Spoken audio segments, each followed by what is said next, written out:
అంటే అసత్యాల్ని బొంకుతూ దూషణ పర్వాన్ని కొనసాగిస్తూ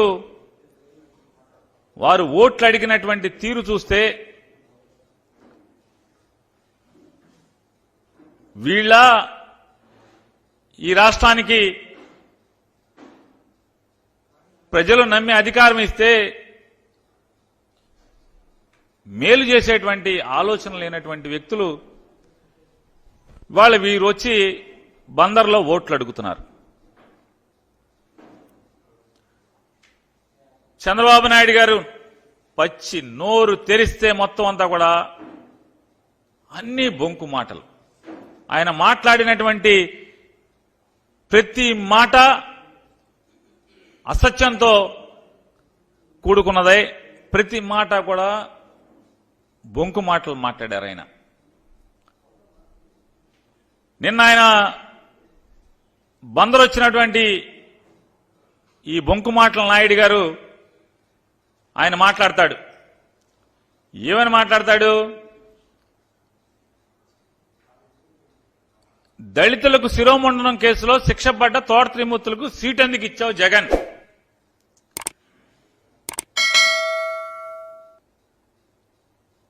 బెయిల్ ఎందుకు, జడ్జి గారితో మాట్లాడి బెయిల్ ఎందుకు ఇప్పించావు జగన్ తోట త్రిమూర్తులను జైల్లో వేయకుండా? అతను మాట్లాడిన మాటలు బొంకు మాటల నాయుడు గారు. ఈ శిరోమండనం కేసు అసలు ఎప్పుడు జరిగింది? 1996లో తోట త్రిమూర్తులు గారు తెలుగుదేశం పార్టీ శాసనసభ్యుడిగా, తెలుగుదేశం పార్టీ అనుబంధ శాసనసభ్యుడిగా ఆయన తెలుగుదేశం పార్టీలో ఒక శాసనసభ్యుడిగా ఉన్న కాలంలో ఈ నేరం జరిగింది. ఈ శిరోమండనం కేసు 1995 సంవత్సరం నుంచి 1995 సంవత్సరం నుంచి 2020 సంవత్సరం వరకు 1995 సంవత్సరం నుంచి 2020 సంవత్సరం వరకు అంటే 25 సంవత్సరాలు ఆయన రాజకీయాలు ఎవరితో చేశాడు? ఎవరు జెండా పట్టుకుని చేశారు? ఎవరు పక్కన కుర్చీలో కూర్చుని రాజకీయాలు నడిపాడు? అంటే వయసు మీద పడ్డ చంద్రబాబు నాయుడు గారు ఎంత బొంకు మాటలు నాయుడు అనేది దీనికోసమే. 95 నుంచి దాదాపుగా 95 నుంచి 2020 సంవత్సరం వరకు చంద్రబాబు నాయుడు గారి కుర్చీలో పక్కన కూర్చోబెట్టుకుని ప్రతిసారి ప్రతి ఎన్నికల్లో సీట్ ఇచ్చి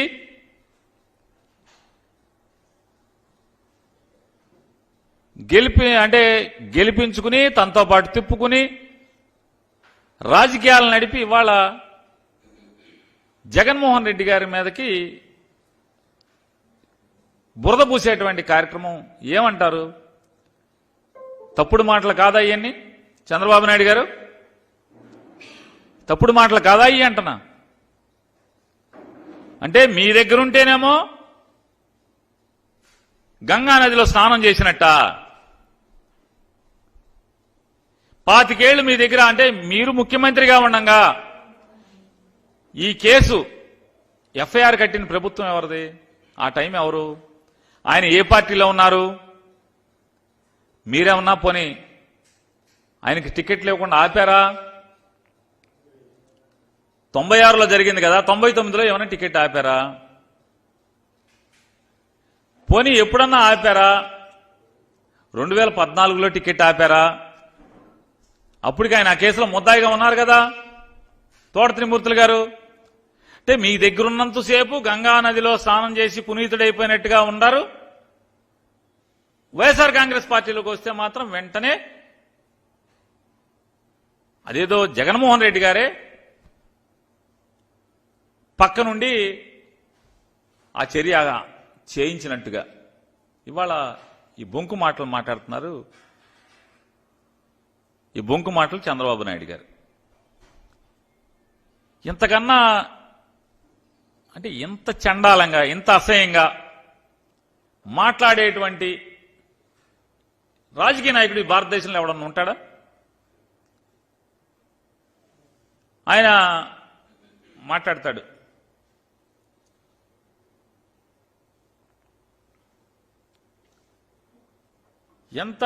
ప్రతి మాట ఎంత పచ్చాబద్ధం అంటే, నేనంట నీతులు నానేనంట, ఆయన్ని బూతులు తిడతాకే నాకు మంత్రి పదవి ఇచ్చారంట. నేను పవన్ కళ్యాణ్ గారిని, నేను చంద్రబాబు నాయుడు గారికి, బొంకుమాటల నాయుడు గారికి సవాల్ విసురుతున్నాను. ఏ రోజన్నా నేను చంద్రబాబు నాయుడు గారి గురించి లేదా పవన్ కళ్యాణ్ గారి గురించి అసభ్య పదజాలంతో నేను ఎప్పుడన్నా మాట్లాడానా? మిమ్మల్ని బూతులు తిట్టానా ఎప్పుడన్నా? నేను మిమ్మల్ని మీ ఇద్దరిని ఎప్పుడన్నా బూతులు తిట్టానా? అసభ్య పదజాలంతో నేను ఎప్పుడన్నా మాట్లాడానా? మీరేమో జగన్మోహన్ రెడ్డి గారిని, అసలు జగన్మోహన్ రెడ్డి గారు తల్లి గారు విజయం గారు మీరు తిట్లు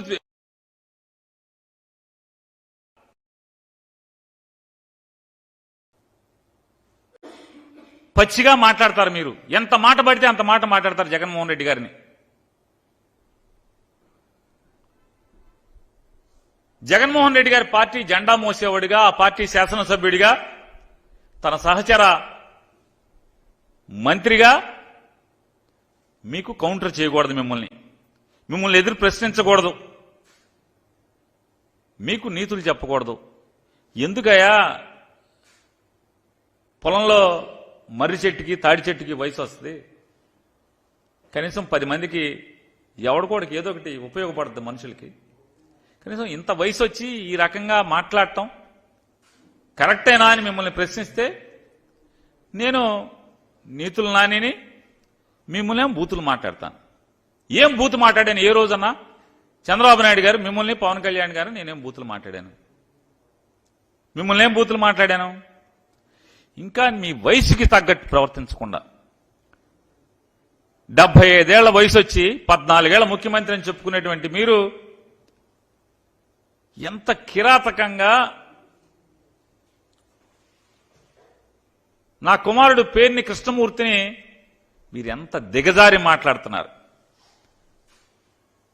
నా కొడుకు గంజాయి అమ్ముతాడా? ఇంతకన్నా ఎందుకు వయసునేది? ఈ వయసు, ఆ వయసు ఒంటి మీద వయసుకి తగ్గ మాట్లాయి. మరి ప్రజాసేవ చేయాలనేటువంటి ఆకాంక్షతో, బలమైన ఆకాంక్షతో రాజకీయాలకి అడుగుపెట్టి 4 సంవత్సరాలు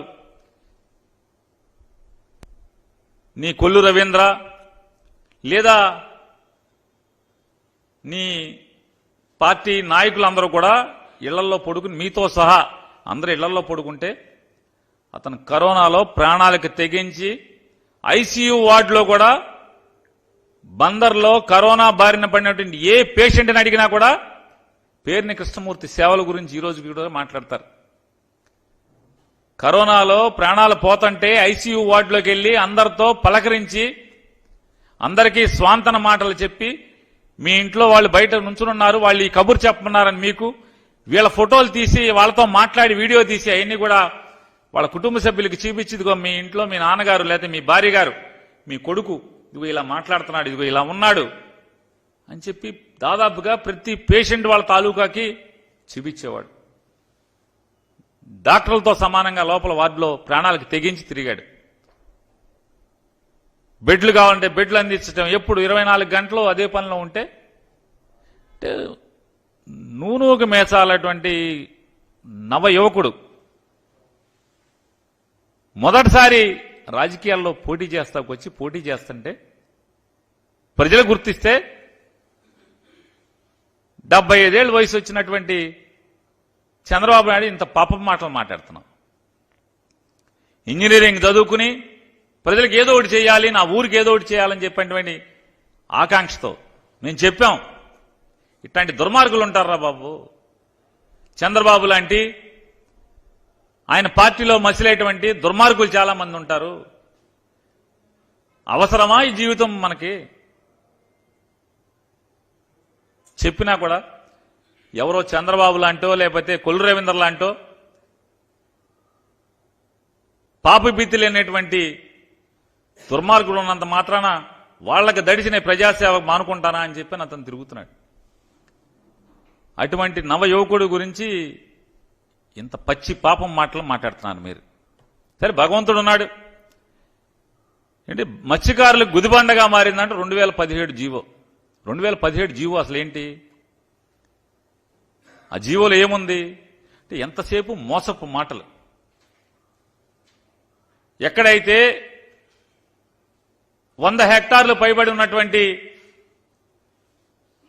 చెరువులు ఎక్కడైతే ఉంటాయో, గ్రామానికి సంబంధించినటువంటి ప్రభుత్వ చెరువులు ఎక్కడ ఉంటాయో ఆ చెరువుల్లో ఖచ్చితంగా పేరుదేమో మత్స్యకారుల సంఘాన్ని, దోచుకునేదేమో అగ్రవర్ణాలు, డబ్బున్న వాళ్ళందరూ కూడా వాళ్ళని అడ్డం పెట్టి బినామీలుగా దోచుకుంటున్నటువంటి పరిస్థితులు ఈ ప్రభుత్వం చూసి ఖచ్చితంగా ఆ సంఘ సభ్యులకి బ్యాంక్ అకౌంట్లోకి ఆ డబ్బులు వెళ్ళాలి అనేటువంటి జీవో తెస్తే దాన్ని తప్పుగా చిత్రీకరించడం. మీ గుండెల మీద చేసుకు చెప్పండి, ఈ జీవో ఏం తప్పు ఉందో. ఊరికే 2017 జీవో అంటుంది తప్పితే ఆ జీవోలో ఏంటి, జీవో సారాంశం ఏంటి? ఇటువంటి పాప మాటలు, బురదేసి విషపు మాటలు ఆయన మాట్లాడతాడు. దేశానికి ఎందరో మహనీయులను అందించినటువంటి గడ్డ కృష్ణా జిల్లా. ఇప్పుడు కొత్తగా గుర్తుకొచ్చింది కృష్ణా జిల్లా ఎందరో మహనీయులను అందించింది. జాతీయ జెండా రూపశిల్పి పింగళి వెంకయ్య ఈ గడ్డపైనే పుట్టాడు. మొట్టమొదటి జాతీయ జెండా ఎగిరింది ఇక్కడే. బ్రిటిష్ హయాంలో బందరు వెలుగు వెలిగింది బందరు బ్రిటిష్ హయాంలో. 2014 నుంచి 19 దాకా చంద్రబాబు హయాంలో ఏం జరిగింది? ఒక్క అధికారి, జిల్లా కలెక్టర్తో సహా ఒక్క అధికారి కూడా బందర్లో ఉండేవాడు కాదు. మొత్తం అందరూ బెజవాడలో ఉండేవాళ్ళు. ఆఖరికి ఆగస్టు 15, జనవరి 26 జాతీయ జెండా కూడా కలెక్టర్ వచ్చి ఎగరేసేవాడు కాదు. డిఆర్ఓతో ఎగరేయించేవాళ్ళు. జిల్లా అధికారులందరూ కూడా బెజవాడలో కాపురం ఉండేవాళ్ళు. వారం సోమవారం ఒక్కరోజు అది కూడా వాళ్ళకు బుద్ధి పుడితే గ్రీవెన్స్కి వచ్చి కాసేపు గంట కూర్చుని వెళ్ళిపోయేటువంటి పరిస్థితులు. అది కూడా కలెక్టర్ ఎక్కువ రోజులు వచ్చేవాడు కాదు. జాయింట్ కలెక్టర్నో డిఆర్ఓనో కూర్చోబెట్టేవాళ్ళు. వారం సోమవారం ఒక్కరోజే కాస్తో కోస్తో ఆ గ్రీవెన్స్ పేరుతో ఒక గంట సేపు అధికారులు కూర్చుని వెళ్ళిపోయేవాళ్ళు. ఇది చంద్రబాబు నాయుడు ఏలుబడిలో బందరకు ఉన్నటువంటి దుస్థితి. ఇవాళ ఈయన వచ్చి అసలు మామూలుగా ఈయన ఇప్పుడే రాజకీయాల్లోకి వచ్చినట్టు చంద్రబాబు నాయుడు గారు. ఈయన ఇంత క్రితం ఎప్పుడు ముఖ్యమంత్రి చేయనట్టు ఇప్పుడే వచ్చి నన్ను ముఖ్యమంత్రి చేయండి అని మొదటిసారి ఓట్లాడుకున్నట్టుగా బిల్డప్ ఇస్తున్నాడు ఈ బిల్డప్ బాబాయ్. ఇవాళ బందర్కి మళ్ళీ వెలుగేలా వచ్చింది?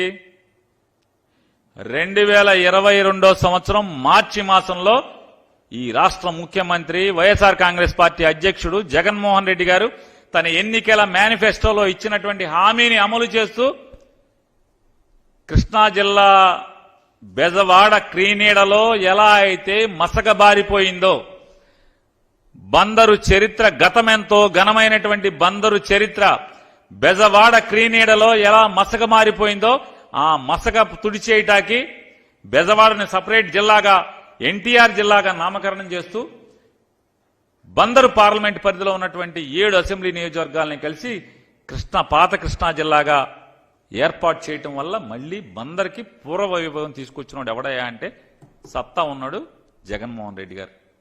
2014 నుంచి 19 దాకా, లేదా 2004కు ముందు మీరు ముఖ్యమంత్రి చేశారు కదా, బందరు గురించి ఎందుకు పట్టించుకోలేదు? ఇవాళ మీరు పింగళ వెంకయ్య గారిని తీస్తారు, జాతీయ జెండా గురించి చెప్తారు.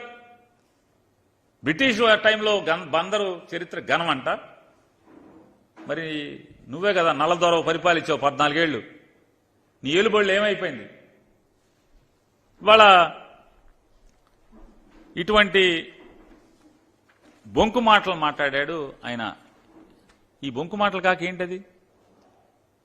ఇవాళ ఆయన మాట్లాడుతూ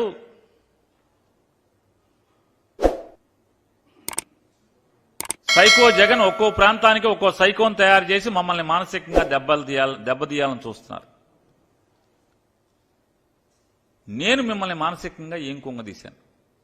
ఏ రోజన్నా మీ గురించి, మీ కుటుంబ విషయాల గురించి, మీ వ్యక్తిత్వం గురించి ఏ రోజన్నా నేను మాట్లాడి ఉన్నానా? సవాల్ చేస్తాను చంద్రబాబు నాయుడు గారిని. ఎప్పుడన్నా మీ వ్యక్తిత్వాన్ని హననం చేసేట్టు, మీ రాజకీయ జీవితం గురించి తప్పితే, మీరు తీసుకున్న నిర్ణయాల గురించి తప్పితే, మీరు మాట్లాడినటువంటి అసత్యాల గురించి తప్పితే నేను ఎప్పుడన్నా మిమ్మల్ని కించపరుస్తూ నేను మాట్లాడాను? ఇవాళ మీరు ఈ రకమైనటువంటి విషాన్ని జిమ్మేటువంటి కార్యక్రమం చూసుకుని, విషపు డబ్బా ఒడ్డుచుకుని బస్సు ఎక్కి ఊరూరా తిరుగుతున్నారు హెలికాప్టర్ వేసుకుని. మీరు ఆయన చెప్తాడు 5 ఏళ్ల పాలనలో బందరుకు ఏం చేశాడో చెప్పే ధైర్యం పేరునా నీకుందా అని. ఎస్, దమ్ముంది, ధైర్యం ఉంది. 5 ఏళ్లలో నేనేం చేశాను, జగన్మోహన్ రెడ్డి నాయకత్వంలో మచిలీపట్నానికి ఏం చేశానో దమ్ముగా చెప్పే ధైర్యం ఉంది. కృష్ణా జిల్లాకి దశాబ్దాలుగా కూడా కాదు, శతాబ్దాలుగా కృష్ణా జిల్లా ముఖ్య కేంద్రంగా మసిలినటువంటి, వెలిగినటువంటి మచిలీపట్నానికి పూర్వ వైభవాన్ని తీసుకొచ్చేటువంటి ఏ పనైనా చేసింది పేర్ని నానినే. నాడు రాజశేఖర రెడ్డి గారి హయాంలో గాని, లేదా ఈనాడు జగన్మోహన్ రెడ్డి గారి నాయకత్వంలో గాని బందరికి పూర్వ వైభవాన్ని తీసుకొచ్చేటువంటి ప్రతి పని పేర్ని నాని తీసుకొచ్చాడు. కృష్ణా యూనివర్సిటీని మచిలీపట్నంలో స్థాపించటానికి గాని పేర్ని నాని కారణం. నాడు రాజశేఖర రెడ్డి గారు ఉన్నప్పుడు మచిలీపట్నంలో ప్రభుత్వ పాలిటెక్నిక్ కాలేజీని స్థాపించడానికి పేర్ని నానినే కారణం. మచిలీపట్నంలో నర్సింగ్ కాలేజీ, ప్రభుత్వ నర్సింగ్ కాలేజీ ఏర్పాటుకి పేర్ని నానినే కారణం. మచిలీపట్నంలో పోర్టు ఆలోచన చేసి, పోర్టు నిర్మాణం చేయాలని ఆలోచన చేసి, ఆలోచనని కార్యరూపం దాల్చేలాగా తయారు చేసి, ఇవాళ జగన్మోహన్ రెడ్డి గారి నాయకత్వంలో ఆ పోర్టుని శరవేగంగా పనులు పరిగెత్తించేలాగా చేస్తున్నది కూడా పేర్ని నానినే. మచిలీపట్నంలో మెడికల్ కాలేజీని ఆలోచన చేసి జగన్మోహన్ రెడ్డి గారి దగ్గర బతిమాలి ఆయన అడిగి, సార్ మాకు మెడికల్ కాలేజీ ఇవ్వాలని చెప్పి ఆయన ఒప్పించి మచిలీపట్నంలో మెడికల్ కాలేజీ ఏర్పాటు చేయించడం, శాంక్షన్ చేయించడమే కాదు, కాలేజీ ఓపెన్ చేసి వాళ్ళ మొదటి సంవత్సరం విద్యార్థులు 2వ సంవత్సరంలోకి వెళ్లేటువంటి పరిస్థితులకి ఈరోజు తీసుకొచ్చానంటే ఎవడాడు? పేర్ని నాని. ఇవాళ ఇల్లు లేని నిరుపేదలకి 26,000 పైచిలుకు మందికి నిరుపేదలకి ఇళ్ల స్థలాలు కొనుగోలు చేసి ఇప్పించినటువంటి కార్యక్రమం ఎవడు చేశాడంటే పేర్ని నాని చేశాడు. బందర్కి మీరేం చేశారు? 3 సెంట్లు స్థలం ఇస్తా అన్నారు, పట్టుమని 3 గజాలు ఎవరికైనా ఇచ్చారా నీ ప్రభుత్వంలో? ఒక్కసారి మీ బొంకు మాటలు కూడా ఒకసారి చూపిస్తాను. ఒకసారి మీరు ఇవాళ ఏదైతే నిన్నొచ్చి మాట్లాడారో, 2014లో కూడా మీరు వచ్చి బందరు కోనేరు సెంటర్లో 2014 ఎన్నికల్లో బందరు ప్రజలకి మీరేమేమి బొంకారో కూడా, అందులో ఏం మీరు అమలు చేశారో కూడా మీరు సమాధానం చెప్పండి. ఒకసారి మీకు చూపిస్తాను.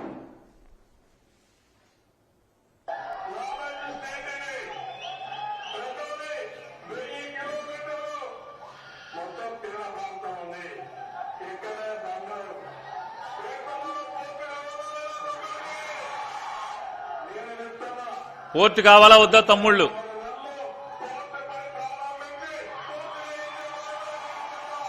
గెలిచిన 6 నెలల్లో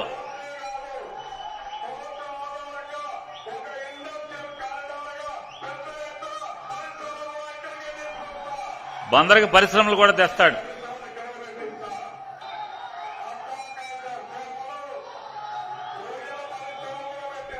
చేపలు, రొయ్యలు.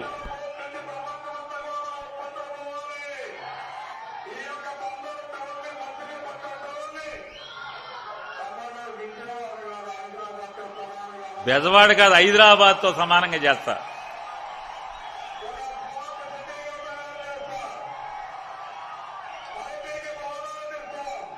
సాఫ్ట్వేర్ కంపెనీలు కూడా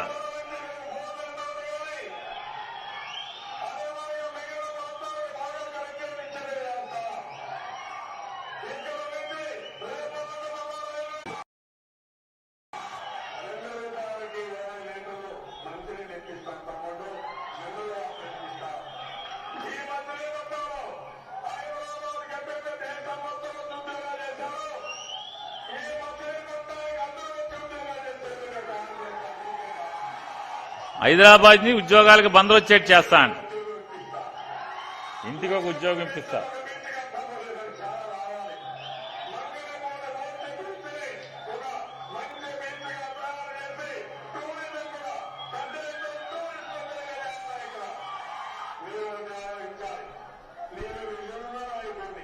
విజనున్న నాయకుడు.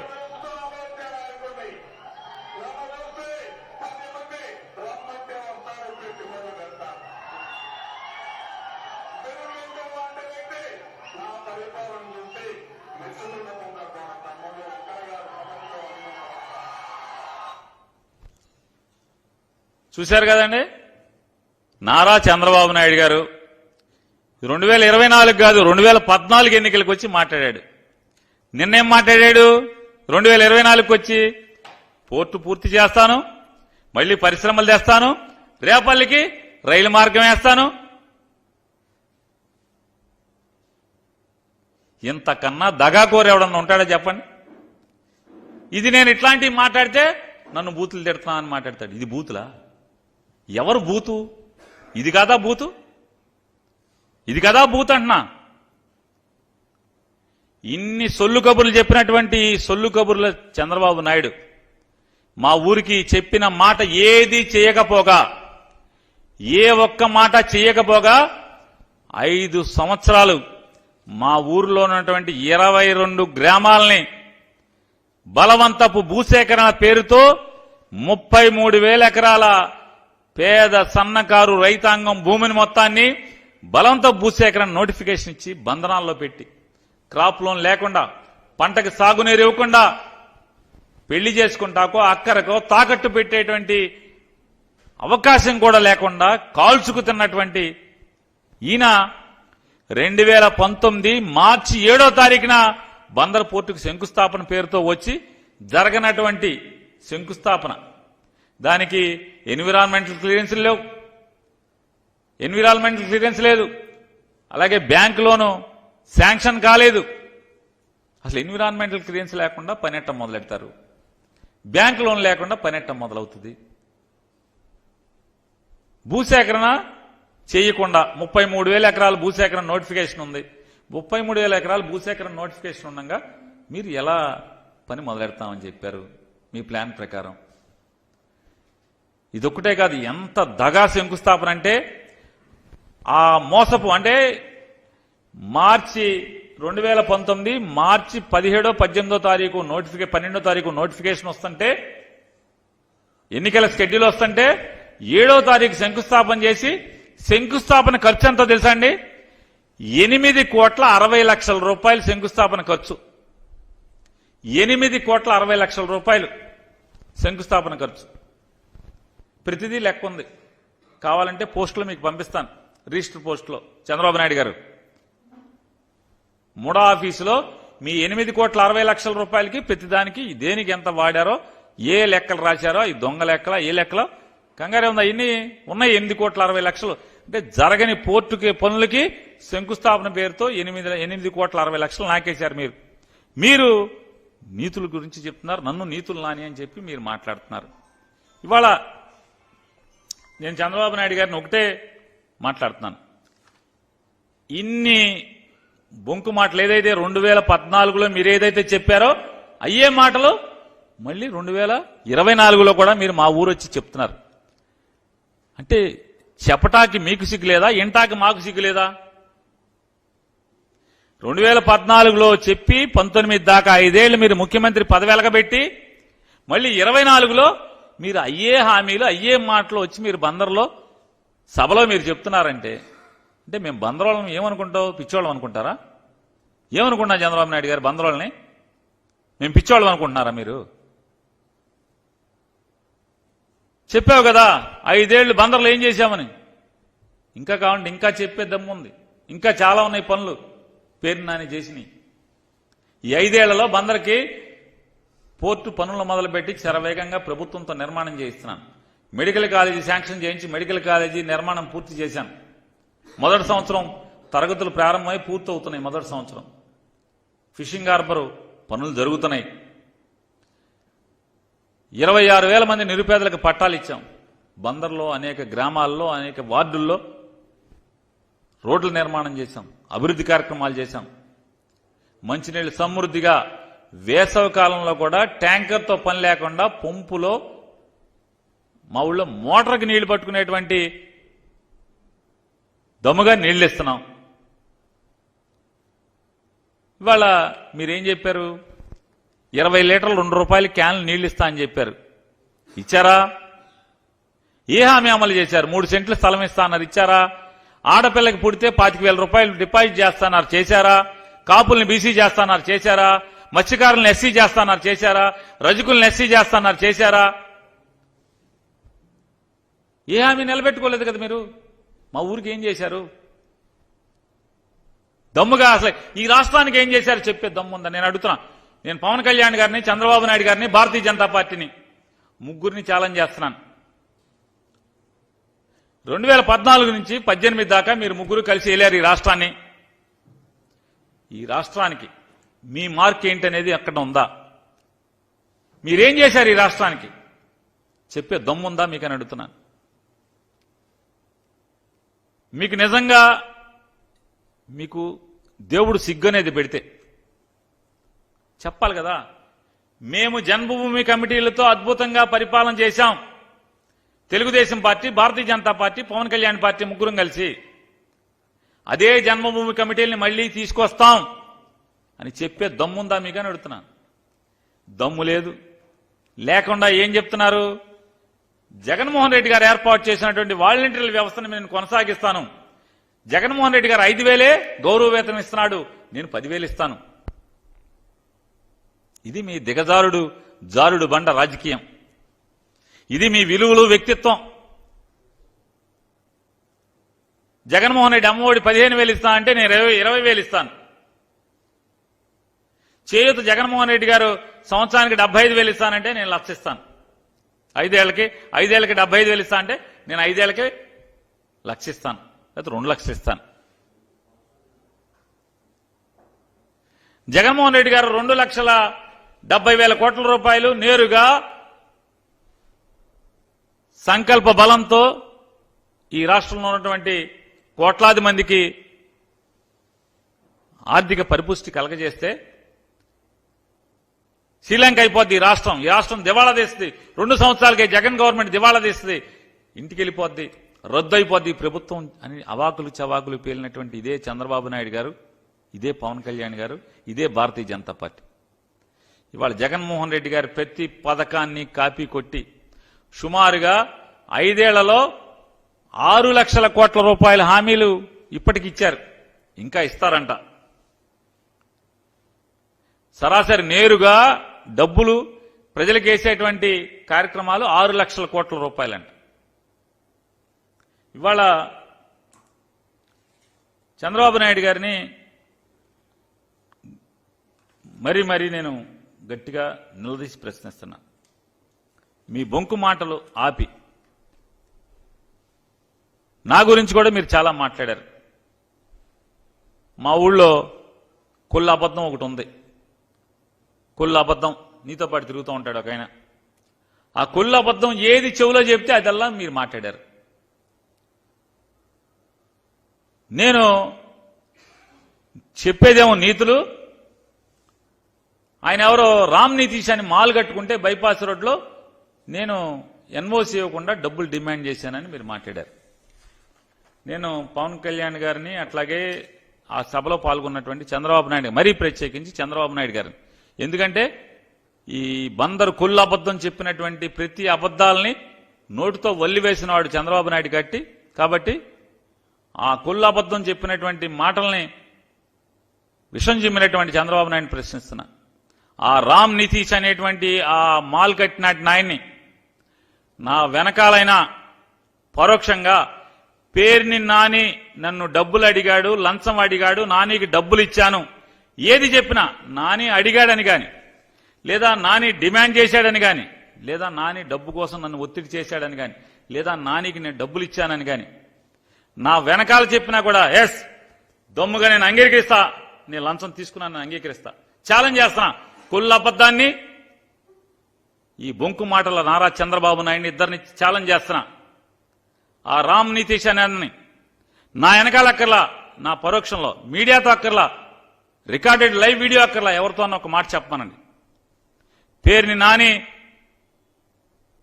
మా దగ్గర డబ్బు తీసుకున్నాడు, లేకపోతే డబ్బు అడిగాడు, డబ్బు కోసం ఒత్తిడి చేశాడని ఒక్క మాట ఈ రోజుకి నేను గొప్పగా చెప్తా రామ్ నితీష్ గురించి. వాళ్ళ తాతగా, వాళ్ళ నానమ్మ గారు, వాళ్ళ నాన్నగారు వేసిన లేఅవుట్లో ఆ మాల్ వెనకాల ఆ కాలనీ వాసులు ఇబ్బంది తొలగటానికి ఆ కనెక్టింగ్ లింక్ టౌన్లోకి సరాసరి దగ్గరగా చేరటం కోసం అతను రోడ్డు దానం చేశాడు, మున్సిపాలిటీ గిఫ్ట్ ఇచ్చాడని చెప్పాను. ఆ రామ్ నితీష్ని చెప్పండి. పేరు నాని అనేవాడు మమ్మల్ని ఇబ్బంది పెట్టాడు డబ్బుల కోసం అని చెప్పాను, ఒక మాట చెప్పానండి. షంషేర్గా చెప్తున్నా, ఎస్ చంద్రబాబు నాయుడు కుల్లాబద్ధం, నేను ఒప్పుకుంటా, నేను లంచం తీసుకున్నాను వాళ్ళ దగ్గర అని చెప్పిన అతను ఒక్క మాట చెప్పానండి. ఇవాళ తమ్మన వారి సత్రం నేను ఆక్రమించానండి, సిగ్గు శరం కూడా లేకుండా మాట్లాడతారు. ఎవరు తమ్మనోళ్ళను సమాజానికి కోర్టులో కేసులు నడటువంటి, ఎన్నో సంవత్సరాలుగా కేసులు నడటువంటి, కోర్టులో కేసు ఆ తమ్మనోళ్ళకి అనుకూలంగా రావటం ఏంటి? నాకేం సంబంధం? పాపం పుణ్యం కూడా లేదా అంటున్నాను. నేను చెప్తున్నా, ఆర్యవైశ్య సమాజంలో ఒక్క సభ్యుడైనా, ఎవరన్నా క్రియాశీలకంగా ఉన్న ఒక్క సభ్యుడైనా చెప్పనండి నేను ఆక్రమించానని చెప్పింది. అది వైశ్యులకి మధ్య సమాజానికిను ఆ తమ్మన దానం చేసిన తమ్మన వాళ్ళకి తగువేంటి? అసలు నాకేం సంబంధం? ఏ ఒక్క ఆర్య వయస్సులు ఎవరైనా సరే రండి, వాసవి అమ్మవారి దగ్గర ప్రమాణం చేద్దాం, కుళ్ళ అబద్ధాన్ని కూడా పిలుస్తున్నా, దాంట్లో అసలు నాకేమైనా సంబంధం ఉందా తగుతో? ఇంత పాపం మాటలు అంటే నన్నేమీ తప్పు పట్టుకోలేక నా గురించి అసహ్యమైన మాటలు, విషం చిమ్మేటువంటి మాటలు. అది పేరు నాని అనేవాడు జీవితంలో పాపపు రూపాయి ముట్టుకునేటువంటి పరిస్థితి ఉండదురా బాబు. కుల్లబద్ధం, సిగ్గు లేకుండా ఆంధ్రజ్యోతి పేపర్లో తెలుగుదేశం పార్టీకి అత్యంత ఆప్తులైనటువంటి ఆంధ్రజ్యోతి పేపర్లో నువ్వు ఎక్సైజ్ శాఖ మంత్రిగా ఉండగా 2 స్టేట్ ఐటమ్లు, పెద్ద ఐటమ్లు ట్రాన్స్ఫర్లలో డబ్బులు దండుకుంటున్నారు అని చెప్పని పచ్చిగా లంచగొండివని చెప్పని రాస్తే 2 సార్లు నేను ఛాలెంజ్ చేస్తాను. అయితే అది నిజం కాకపోతే రాధాకృష్ణ గారిని నేను పొరపాటు రాశానని చెప్పని, కుల్లాబద్ధం మీద నేను పొరపాటు రాశానని చెప్పని వాళ్ళు వచ్చేయండి, నా మాటలు వెనక్కి తీసుకుంటా. చివరికి నీ లంచగొండితనం భరించలేక చంద్రబాబు నాయుడు కూడా లంచగొండితనం భరించలేక మంత్రి పీకేస్తానంటే కాళ్ల మీద పడి బోరుని ఏడిస్తే కదా చివరికి ఎటువంటి ఫైల్స్ రానటువంటి న్యాయశాఖ ఫైల్స్ అన్ని జడ్జి గారులే చూసుకుంటారు. న్యాయశాఖ, యువజన సర్వీసులు, స్పోర్ట్స్, ఎక్సైజ్ మంత్రి పీకి ఇచ్చింది నిజమా కాదా? ఎటువంటి ఫైల్స్, డబ్బు ఫైల్స్ ఏది కూడా రానటువంటి కాళ్ల మీద పడితే కదా న్యాయశాఖను స్పోర్ట్స్ను ఎన్ని ఇచ్చింది? ఈ భాగవతం ఎవరికి తెలీదు? మీరు నా గురించి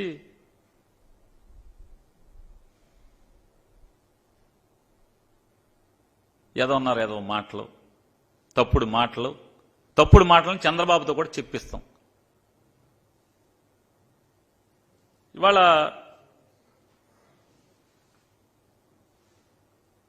నేను ఒకటే మళ్ళీ చంద్రబాబు నాయుడు గారిని కూడా ఛాలెంజ్ చేస్తున్నా. మీరు 2014లో మీ సంతకం పెట్టి పవన్ కళ్యాణ్ గారి ఫోటో వేసి, మోడీ గారి ఫోటో వేసి ఇంటింటికి మీరు పంచినటువంటి హామీలు, మీ ఏ మీటింగ్లో అయినా మీ ఇష్టం, బస్సులు వేసుకుని మీరు పవన్ కళ్యాణ్ ఇద్దరు తిరుగుతామని చెప్తున్నారు కదా, ఏ మీటింగ్లో అయినా మీ పాత సంతకాల హామీలు ఉన్నాయి కదా, ఆ హామీల్ని ఒక్కొక్క హామీ చదివి ప్రజలతో మీరు చేశాను కదా అని అనిపించే దమ్ముందా మీకని అడుగుతున్నాను. 2014లో మీరు ఏదైతే హామీలు సంతకాలు పెట్టి మీ ఫోటో, ఎన్టీ రామారావు గారి ఫోటో, మోడీ గారి ఫోటో, పవన్ కళ్యాణ్ గారి ఫోటో వేసి కింద సంతకం పెట్టి మీరు ఇంటింటికి పంచినటువంటి ఆ హామీలు ఒక్కొక్కటి ఇవాళ మీటింగ్లో చదివి నేను హామీ అమలు చేశాను కదా అని చెప్పే దమ్ముందా అని మిమ్మల్ని అడుగుతున్నాను. ఇవాళ మళ్ళీ బందరకంట ఏదో చేస్తారంట. మీరేం చెయ్యక్కర్లేదు నాయనా చంద్రబాబు నాయుడు గారు. మా ఊరికి మీరు ద్రోహం చేశారు. మా కొల్లు అబద్ధమును ఆయన ఏమనాలి? నా గురించి మాట్లాడుతున్నాడు, మాట్లాడకపోతే బాధపడతాడు. ఎదవన్నారు, ఎదవనాలా? మరి మీటింగ్లో మాట్లాడారు కదా, అట్టు పెట్టాలి కదా. నన్ను తిడతారు, నేను అట్టు పెడితేనేమో కుళ్ళుకుంటారు, బోరుని నన్ను బూతులు తిడుతున్నారంటారు. మీరు నన్ను ఎందుకు తిడతాం? నాతో అట్లకాడ కాల్పించి అంటించుకోవటం ఎందుకు? మీరు వాతలు ఎందుకు పెట్టించుకుంటారు? నా జోలికి రాకుండా ఉండాలి కదా, నన్ను తిట్టకుండా ఉండాలి కదా. నిజంగా నిలదేయండి, నాలో తప్పులుంటే నా తప్పులు సమానం చెప్పుకోగలిగితే చెప్తాను, లేదంటే కనుక క్షమాపణలు కోరుతాను. ఇవాళ బందర్లో ఉండాల్సినటువంటి bell company Bharat electronics limited 1937లో అయ్యగారి రామ్మూర్తి పంతులు గారిచే స్థాపించబడినటువంటి ఆంధ్ర సైంటిఫిక్ కంపెనీ, అయ్యగారి రామ్మూర్తి పంతులు గారిచే స్థాపించబడినటువంటి 1937లో ఆంధ్ర సైంటిఫిక్ కంపెనీ 1981లో దాంట్లో ఉన్న కార్మికుల పోరాట ఫలితంగా అప్పటి కేంద్ర ప్రభుత్వం భారత్ ఎలక్ట్రానిక్స్ లిమిటెడ్కి దాన్ని జాతీయం చేస్తే, భారత్ ఎలక్ట్రానిక్స్ లిమిటెడ్లో మెర్జ్ చేస్తే, బందర్లో బైపాస్ రోడ్లో గోసంగం భూమిలో నిర్మించాల్సినటువంటి బెల్ కంపెనీ నిమ్మకూరికి ఎందుకు తరలిపోయింది 2015లో? ఒకసారి ఇంత అద్భుతమైనటువంటి ఈ ఫ్యాక్టరీ, ఇంత అద్భుతమైన ఈ ఫ్యాక్టరీ బందర్లో నిర్మాణం ఉండాల్సిన దాన్ని నారా లోకేష్ నిమ్మకూరిని దత్తత తీసుకున్నాడని చెప్పని మా కొల్లు అబద్ధము. చంద్రబాబు నాయుడు నారా లోకేష్ కలిసి బందర్ నుంచి దాన్ని నిమ్మకూరు పట్టుకుపోయారా, పట్టుకుపోలేదా? 1937 నుంచి 2015 దాకా బందర్లో నడుస్తున్నటువంటి bell company, Bharat electronics limited company నిమ్మకూరికి ఎలా తరలిపోయింది? మీరు బందర్ను ఉద్దేశిస్తారు. మా కొల్లు అబద్ధం చెప్తున్నాడు ఏంటి? మన బందరు మన కొల్లు అంట. ఇది మన నిర్వాహకం. నాడు అయ్యగారు రామ్మూర్తి పంతులు గారి పాపం ఎంత కష్టపడి ఆ ఫ్యాక్టరీని పెడితే దాన్ని 1980లో కార్మికులు అనేక నెలల పాటు ఉద్యోగాలను కూడా త్యాగం చేసి పోరాటం చేస్తే ఆ కార్మికులు సాధించుకున్నటువంటి బెల్ కంపెనీ ఎందుకు తరలిపోయింది నిమ్మకూరు? 2015లో ఎందుకు అక్కడికి పోయింది? మా కొల్లు అబద్ధం నోరేమైంది? మాట్లాడాలి కదా, సమాధానం చెప్పాలి కదా.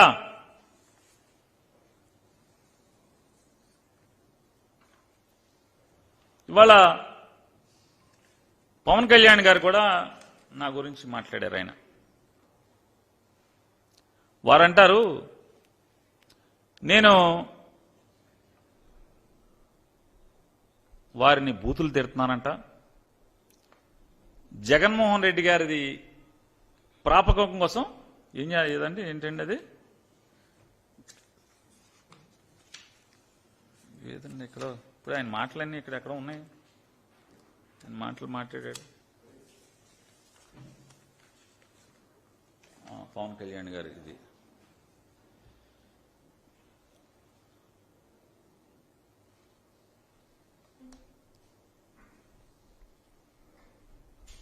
బందరు ఎమ్మెల్యే ఆకురౌడీకి హెచ్చరిస్తున్నా, నీది నాది ఒకే కులమైతే నేను నీకు అలుసా, జగన్ దగ్గర ఊడిగం చేసుకో, కుక్క పిల్లలా పాకు. నేను ఆయన అడుగుతున్నా, మీ మేనల్లుడు గారు రోడ్ యాక్సిడెంట్లో దురదృష్టవశాత్తు యాక్సిడెంట్ పాలై ఆయన సినిమా రిలీజ్ కోసం ఆ ప్రొడ్యూసర్లు ఆ డైరెక్టర్లు వచ్చి మిమ్మల్ని ఆడియో ఫంక్షన్కి వచ్చి మీరు కనుక మంచి మాట మాట్లాడితే ఆ సినిమా హిట్ అయితే ఆ అబ్బాయికి కూడా మానసికంగా స్థైర్యాన్ని ధైర్యాన్ని ఇచ్చిన వాళ్ళు అవుతారు. రమ్మని మిమ్మల్ని పిలిస్తే మీరు ఆ సభకెళ్ళి ఏంటి మీరు మాట్లాడింది? నన్ను బూతులు కదా తిట్టింది? నన్ను మీరు ఆ సభలో మాట్లాడిన మాటలేంటి? నన్ను బూతులు కాదా? మీ ఇష్టం, మీరు సినిమా హీరో, మీరు చాలా గొప్పోళ్ళు, మీరు మాత్రం నన్ను ఏరా ఒరే సన్నాసి ఎదవా మీ ఇష్టం వచ్చినట్టు తిడతారు. నేను అన్నీ మూసుకు కూర్చోవాలి. నేను పౌరుషంగా కాపు పెట్టినా కదా, ఎందుకు మూసుకు కూర్చుంటాను? మీరు అట్టు పెడితే అట్టున్నారు పెడతా, ఎందుకు ఊరుకుంటానంటున్నా? ముందు నన్ను ఆ రోజు ఆ సభలో తిట్టింది ఎవరు? మీకేం హక్కు ఉంది? ఏనాడన్నా మీ దగ్గరకు వచ్చి సెల్ఫీ కోసం నేను ఎప్పుడన్నా వచ్చానా? ఏనాడన్నా మీ ఆటోగ్రాఫ్ కోసం వచ్చానా? ఏనాడన్నా మీ పార్టీలో చేరతాను మీ దగ్గరికి వచ్చానా? ఏనాడన్నా మీ పార్టీ టికెట్ నాకు ఇప్పించు అని ఆ బాబు అని నీ దగ్గరికి వచ్చానా? ఏనాడన్నా మా ఇంట్లో శుభకార్యం ఉంది మా ఇంటికి రమ్మని నేను ఎప్పుడన్నా పిలవటానికి వచ్చానా? మనిద్దరికి సంబంధాలు లేవు కదా. నన్నెందుకు దుర్భాషలాడారు? మీరు సమానం చెప్పాలి కదా. అంటే మీరు దుర్భాషలాడితే నేను దుర్భాషలాడినా? మీరు అట్టు పెడితే అట్టున్నారు పెట్టమా? మన పౌరుషం గల జాతి కదా మందే. నేను అదే చెప్పా. మరి నన్ను ఎందుకు ఒక రాష్ట్ర మంత్రిని, చిత్ర పరిశ్రమకు సంబంధించినటువంటి సినిమాటోగ్రఫీ మినిస్టర్గా కూడా లేను ఆ రోజు. నేను చలనచిత్ర అంటే సినిమాటోగ్రఫీ కాకుండా ఫిల్మ్ డెవలప్మెంట్ కార్పొరేషన్ ఏదైతే ఉందో ఆ ఫిల్మ్ డెవలప్మెంట్ కార్పొరేషన్కి మంత్రిగా ఉన్నాను. మీరు ఆ ఆడియో ఫంక్షన్కి వెళ్ళి ఎందుకు నోరు జారి మీ ఇష్టం వచ్చినట్టు తిట్టారు నన్ను? తిట్టినప్పుడు ఉంటుంది కదా, న్యూటన్స్ లానే కదా ఇది, న్యూటన్స్ లా కదా, ఉండదా? మీకేనా పౌరుషం ఉంది, నాకు లేదా? నేను అదే జాతే, నాకు పౌరుషం ఉందని మీకు చెప్పాను. నేను తర్వాత ఎప్పుడన్నా మళ్ళీ మన ఇద్దరం నేనేమన్నా తేడాగా మాట్లాడానా? మా కొల్లు అబద్ధం చెప్తున్నాడు, చెప్పుచ్చుకు తిరుగుతానని. మరి పవన్ కళ్యాణ్ ఓడి చూపిస్తే కాపు నా కొడకల్లారా, చెప్పుచ్చుకు కొడతా నా కొడకల్లారా అంటే మా దగ్గర ఉన్నాయే 2 చెప్పులు, నోరు జారబాకు, మంచిది కాదు అని చెప్పాను. నేనేం తిట్లా, మంచిది కాదు ఇది అని చెప్పి మాట్లాడాను. ఏంటి తప్పేంటి? నేనేం తప్పు చేశానంటున్నా? నేను ఆయనలాగా పవన్ కళ్యాణ్ గారు మీకులాగా చెప్పు తెగిపోద్ది వైసీపీ కాపు నా కొడకల్లారా అని మీరు మాట్లాడారు. మీరు మాత్రం ముతక భాష ఏది కావాలంటే అది మాట్లాడతారు. మీరు అంటే మా అమ్మ నాన్నలు కానీ మిమ్మల్ని తిట్టమని, నిన్ను చంద్రబాబుని తిట్టమని వదిలేశారు మమ్మల్ని బజారు మీద. ఏంటి అసలు మీ బాణి ఏంటి? నేను తిట్టలేదే. నోరు జారబాకాయా, మా దగ్గర కూడా 2 ఉన్నాయి, దగ్గర 1 ఉందేమో అని చెప్పాను. దానికి ఆయన మాట్లాడతారు. ఆఖరికి పవన్ కళ్యాణ్ గారు చివరికి ఒక యువకుడు రాజకీయాల్లోకి వస్తే ఇంజనీరింగ్ చదువుకుని జనానికి ఏదో చేద్దాం, ఊరికేదో చేద్దాం అని చెప్పని ఉత్సాహంగా ముందుకొచ్చి నిలబడితే మీ ఇష్టం వచ్చినట్టు రౌడీనా? కొల్లు రవిడి అతను చుట్టూ ఉండేటువంటి మొత్తం అంతా కూడా మర్డర్లు చేసిన వాళ్ళు, అటెంప్ట్ మర్డర్లు చేసిన వాళ్ళు, రౌడీ షీటర్లే అతని దగ్గర ఎక్కువగా తిరుగుతుంటారు కాదా? కనుక్కోండి ఒకసారి. అతని కార్యానకాలు ఫాలో అయ్యేది ఎవరుంటారు? ఇవాళ ఒక నవయువకుడి గురించి భయం 3 మాట్లాడుతున్నారు. అతని వయసు ఎంత? 3 పదులు నిండలేదు, ఇంకా ఒక పదవి చేయలేదు.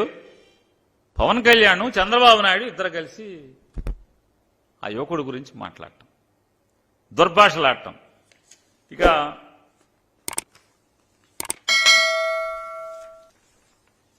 మరొకసారి నేను చంద్రబాబు నాయుడు గారిని ప్రశ్నిస్తున్నాను. మా ఊరికి ఏం చేశారు మీరు? 2014లో హామీలు ఏది ఇచ్చారో అదే హామీలు కాపీ పేస్ట్ మళ్ళీ మీరు మాట్లాడటం తప్పితే, మీరు బొంకటం తప్పితే ఏంటి మా ఊరికి మీరు చేసింది? 6 మాసాల్లో పోర్టు కడతాన్నారు. కనీసం 6 మాసాలు కాదు, 60 మాసాలకు కూడా మీరు పని మొదలెట్లేదు. 6 మాసాలు కాదు, 60 మాసాలకు కూడా మీరు పని మొదలెట్లేదు. మరి దగా కదా మీరు? మా ఊరిని దగా చేయడం కదా, బందరోళ్ళని మోసం చేయడం కదా? మళ్లీ వచ్చి వాళ్ళ శరవేగంగా 2025 సంవత్సరానికి బందర్ షిప్ వచ్చేంత వేగంగా పనులు జరుగుతుంటే పోర్టు నిర్మాణం పూర్తి చేస్తానని మాట్లాడతాడు. ఈయన పూర్తి చేయడం ఏంటి? అలాగే బాలశౌరి గారని ఒక ఆయన వచ్చాడు.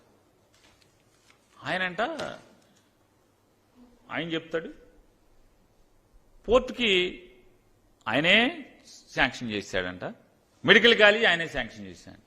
మరి జగన్ ఎవరు? బందర్ పోర్ట్ అనేది కేంద్ర ప్రభుత్వం నిర్మాణం చేస్తుందా, రాష్ట్ర ప్రభుత్వం నిర్మాణం చేస్తుందా? ఈ రాష్ట్రంలో జగన్మోహన్ రెడ్డి గారికి మంత్రి మండలి సహచరుడిగా నేనుండి ప్రతి కార్యక్రమాన్ని నేను దగ్గరుండి పూర్తి చేస్తే ఆయన చేసేదంటే మా ఊళ్ళో ఈ సభకి నిన్న జరిగేటువంటి ఆర్భాటపు సభకి, బొంకు మాటల సభకి మైకులు కట్టి బందరు పోర్టుకి 4,000 కోట్లు మంజూరు చేయించిన, నిధులు మంజూరు చేయించిన గోడదూగుళ్ళు బాలశౌరి గారు, జంపు జిలానీ గారు 4,000 కోట్లు. రాష్ట్ర ప్రభుత్వం అప్పు తెచ్చుకోవడం ఏంటి? నిధులు మంజూరీ నిధులేంటి? 5,126 కోట్ల రూపాయలతో నిర్మాణం జరిగేటువంటి పోర్టుకి 4,500 కోట్ల రూపాయలు అప్పు తెచ్చుకుంటే రాష్ట్ర ప్రభుత్వం హామీ పడి అప్పు తెచ్చుకుంటే ఈయనంటే నిధులు శాంక్షన్ చేశాడంట. ఈ తంతు చూడండి. ఇంకోటి మాట్లాడతాడు ఆయన. ఇంకోటి ఏంటంటాడు, పోర్టుకి మీరే గనక నిధులు తెచ్చే లెక్క అయితే, అప్పును కూడా నిధులని మీరు చెప్తే, అసలు జగన్మోహన్ రెడ్డి గారి ప్రభుత్వానికి అసలు అప్పు ఇచ్చేవాళ్ళు లేడు మీద తెచ్చావు అంట. మరి బందర్కి తెచ్చావు. మరి రామాయపట్నం స్టేట్ బ్యాంక్ లోన్ ఇచ్చింది కదా, రామాయపట్నంలో state bank of India loan ఇచ్చింది కదా. అక్కడ మామ ఎవడు? ఏ జంపు జిలాని ఉన్నాడు? ఎవడు మాట్లాడతలేదు కదా. అలాగే మూలపేటలో పవర్ ఫైనాన్స్ కార్పొరేషన్, బందర్కి ఏ కంపెనీ అయితే లోన్ ఇచ్చిందో అదే కంపెనీ పవర్ ఫైనాన్స్ కార్పొరేషన్ మూలపేటలో కట్టేటువంటి, శ్రీకాకుళం జిల్లా మూలపేటలో కట్టేటువంటి పోర్టుకు కూడా 4,000 చిల్లర కోట్లు అప్పిచ్చింది కదా. మరి అక్కడ ఏ జంపు జిలాని ఉన్నాడు? ఏ జంపింగ్ జిలాని ఉన్నాడు? ఎవరున్నారంటనా? అంటే దగా మోసపు మాటలు ఇవన్నీ కూడా. ఈయనంట మెడికల్ కాలేజీ ఈయన శాంక్షన్ చేశాడు.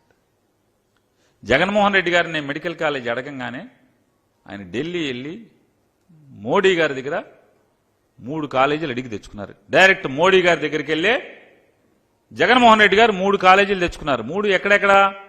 1 మచిలీపట్నం, 2 పిడుగురాళ్ళ గురజాల, 3 పాడేరు. 3 కాలేజీలు. మరి పాడేరు ఈ జంపు జిల్లానే ఉన్నాడా? పాడేరులో కూడా, గురజాలలో కూడా ఈ జంపు జిల్లానేనా తెచ్చింది? జగన్మోహన్ రెడ్డి గారికి మోడీ గారి దగ్గర పరపతుందా, లేకపోతే వెళ్ళి తెచ్చుకున్నాడా, లేకపోతే ఇతను వెళ్ళి తెచ్చుకున్నాడా? నేను అడిగాను, తప్పకుండా నెక్స్ట్ ట్రిప్లో వెళ్తున్నాం, కొన్ని కాలేజీలు తెస్తానని, దాంట్లో మీ బందరు పెడతానని జగన్ గారు చెప్పారు. వెళ్ళారు. 60-40 కేంద్రం 60%, 40% రాష్ట్రం, 2 కలిసి 3 కాలేజీలు, మచిలీపట్నం, గురజాల, పాడేరు.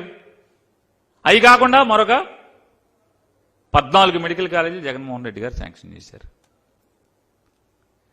కనీసం బందర్లో కోనీ సెంటర్లో దింపేస్తే మెడికల్ కాలేజీకి వెళ్ళే దారి తెలుసా? పోనీ మెడికల్ కాలేజీకి స్థలం ఎట్టా సేకరించావో తెలుసా? మెడికల్ కాలేజీ శరవేగంగా నిర్మాణం జరగటానికి ఏమేం కావాల్సి వచ్చినాయి అన్నీ తెలుసా? పోనీ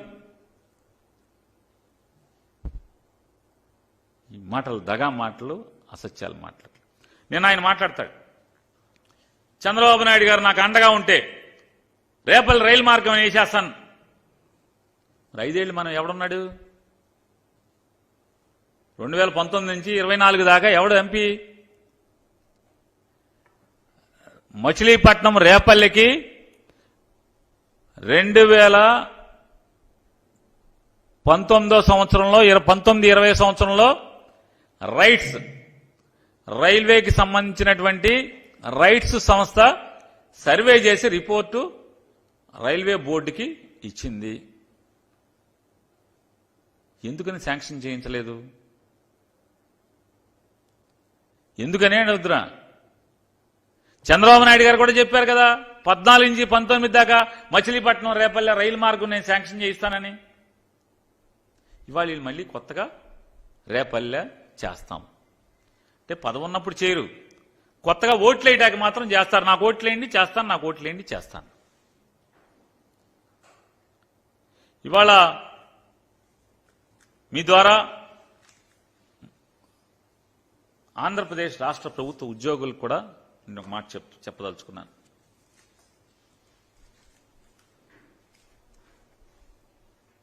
అయా ప్రభుత్వ ఉద్యోగులందరూ కూడా చంద్రబాబు నాయుడు, చంద్రబాబు మనుషుల యొక్క రెచ్చగొట్టేటువంటి మాటలకి మనం లోనైతే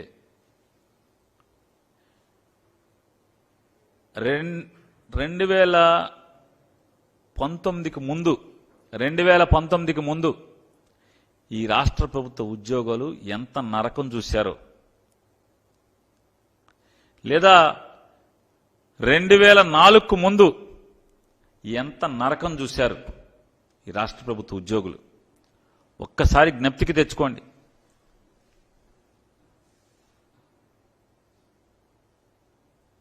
ఏ పరిస్థితులు ఎలా ఉంటాయి, అతను ఉద్యోగుల పట్ల ఎలా ఉంటాడు?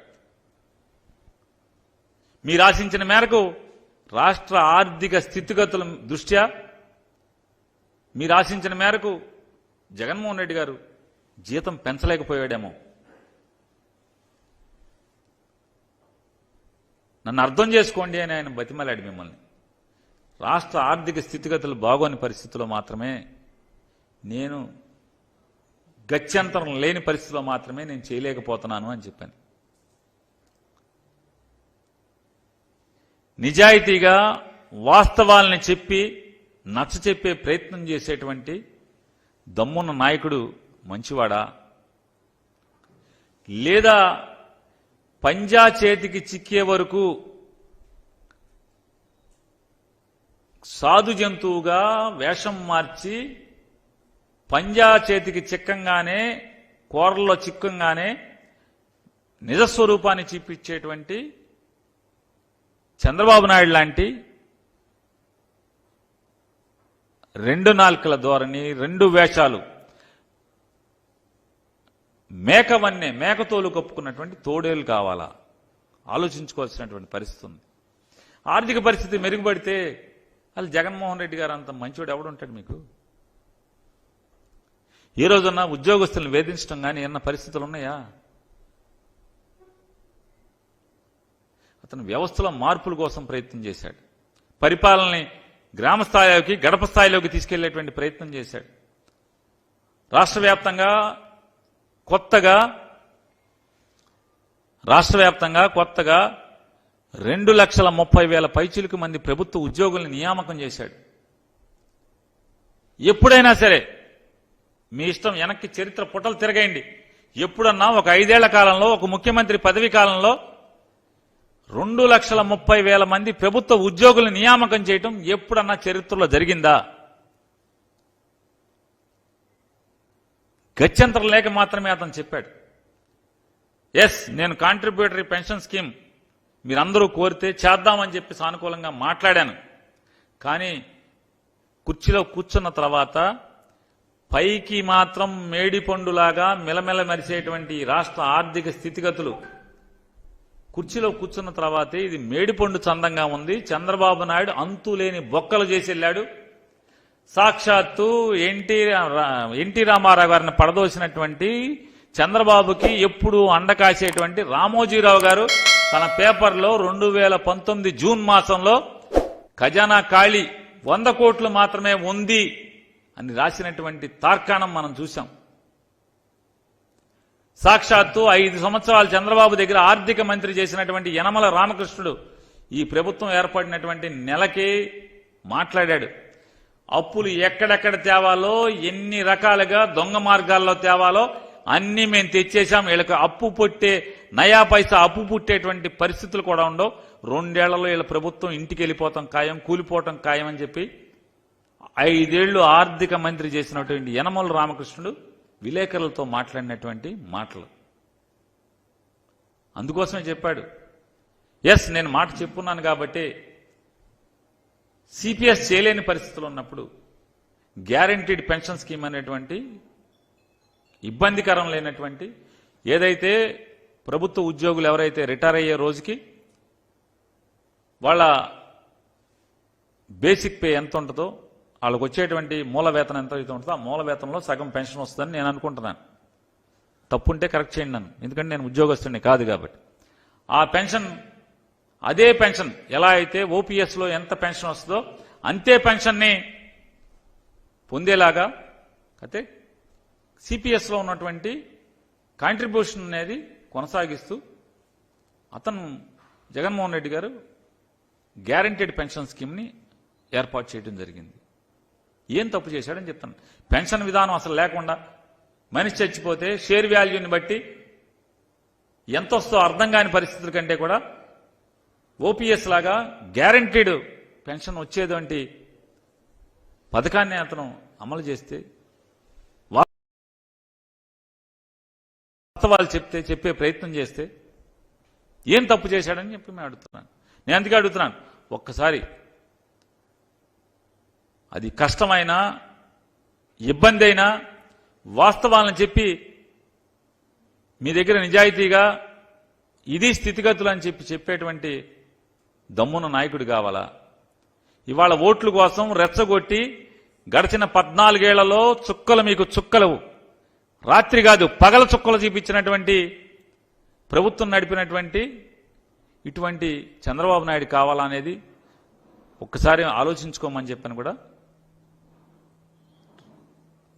రాష్ట్ర ప్రభుత్వ ఉద్యోగస్తులందరినీ కూడా నేను రిక్వెస్ట్ చేస్తున్నాను.